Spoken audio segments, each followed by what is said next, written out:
Behold, it is I. Anyways, it's Liam. Welcome to my weekly update. I'm filming this late. Had a hectic night last night, but it's snowing now. Winter has finally arrived here, which is very unfortunate. I cannot get up my driveway. We have the steepest driveway on the street, and I can't get up it, even though the car is all-wheel drive. Yep. Anyways, great times, especially since city ordinance starting tonight says I can't park on the street and I can't get up the driveway.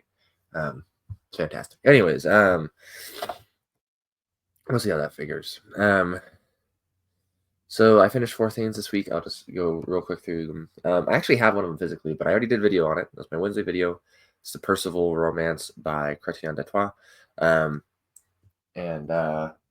Yeah, you should just go watch that. I enjoyed it. It's not complete. The Grail is not necessarily holy. It is kind of, but it's fun. Very much enjoyed it. It reminded me of The Night by Gene Wolfe. And then also I finished another romance of Arthur and of Merlin. I've been reading this one for a good chunk of the year, actually. I started kicking it back into gear past couple weeks, reading about 1,000 lines a week, or 1,000, 2,000 lines. This one is actually slightly longer than Percival. But this one's written in Middle English. So I was reading it in the Middle English too, so it takes a little longer to read it. First of all, I was reading in translation because that's from Old French, but of Arthur and Merlin, it's good. I enjoyed it. Lots of battles and stuff like that. Merlin has an interesting origin story in this one, but it's, I think, actually the earliest Arthurian romance written in English. So I think it is 13th century. Anyways, I can't remember. It's been a minute since I looked at the information about it.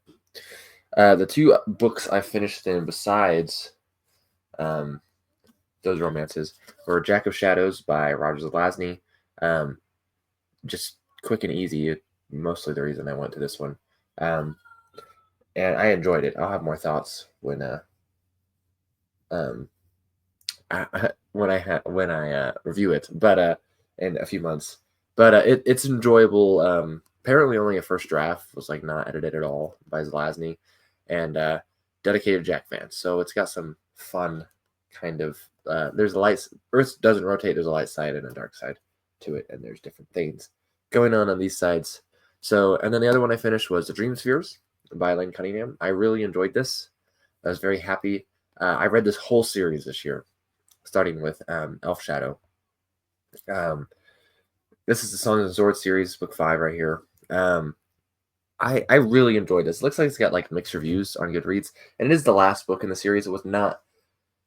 I don't know if it was meant to be. I think it works fine, and there are some loose ends, but for the most part, it works pretty well. And in fact, it's much more satisfying of an end than book 4 would have been, particularly where the romance concerning Danilo and Erilyn is concerned.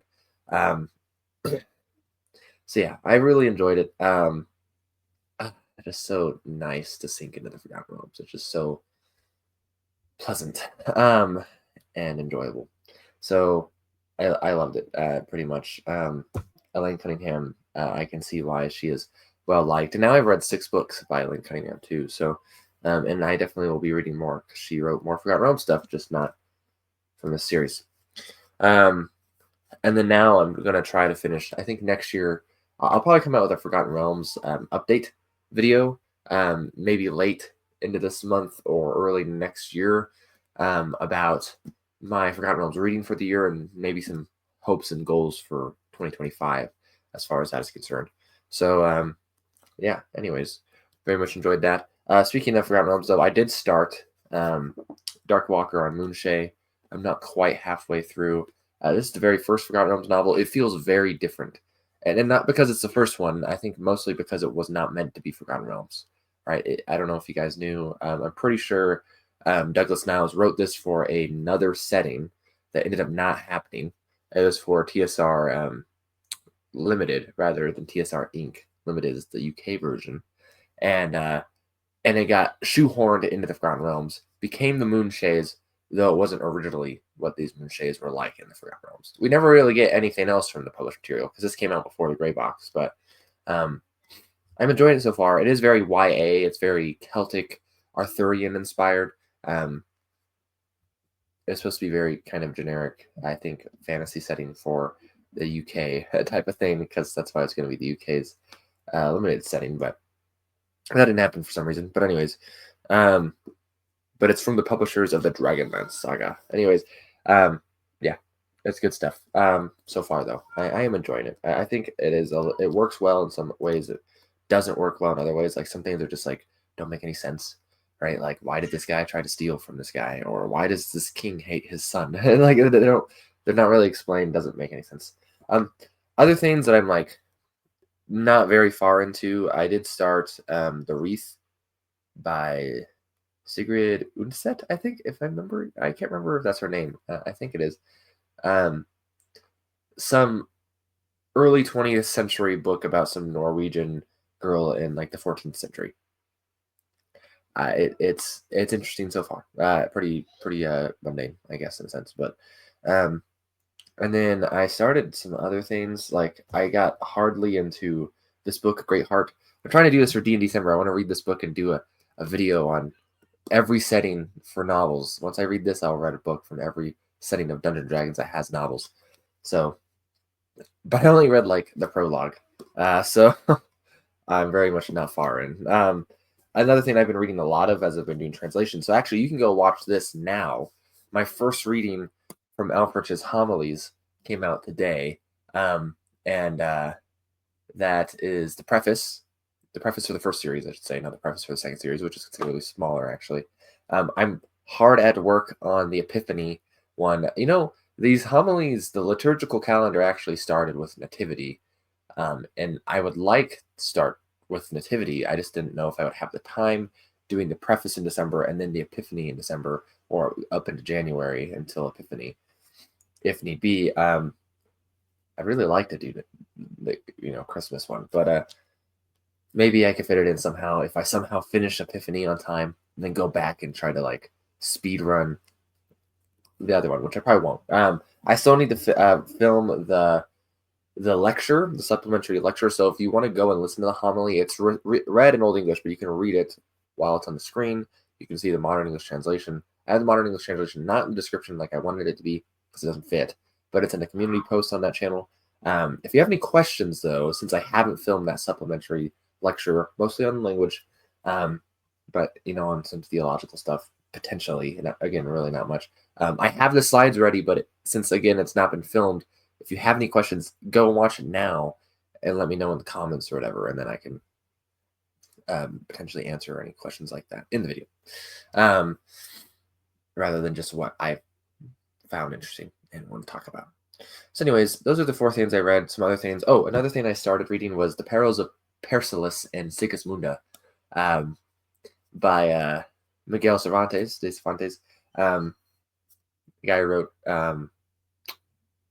Don Quixote. This is his last book. Actually came out. He finished it. He put on the finishing touches a few days before he died, and then it came out after he died.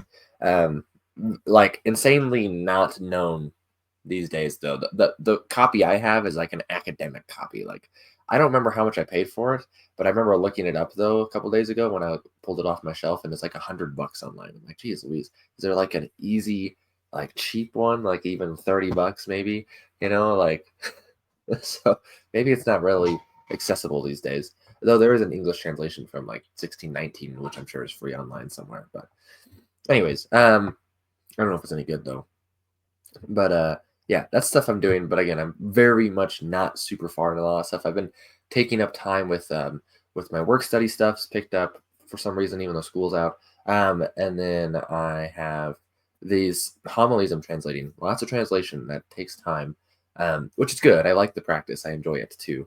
And then also, I'm working on another presentation I'm giving in March. I have presentations I'm giving in February, which I have not started work on. I probably should. Anyways, I do have my symposium this week on Tuesday. If anyone wants to come, just let me know. I'll give you an invite to the Discord server for that. And it is at like 6 o'clock in the evening for my time, so it is a little late for most people in the world. But anyways, thanks for watching. Let me know what you've read. Sorry for background noise. I'm recording this in the morning and everyone's awake now. I normally record at night, so. But thanks for watching. I appreciate it.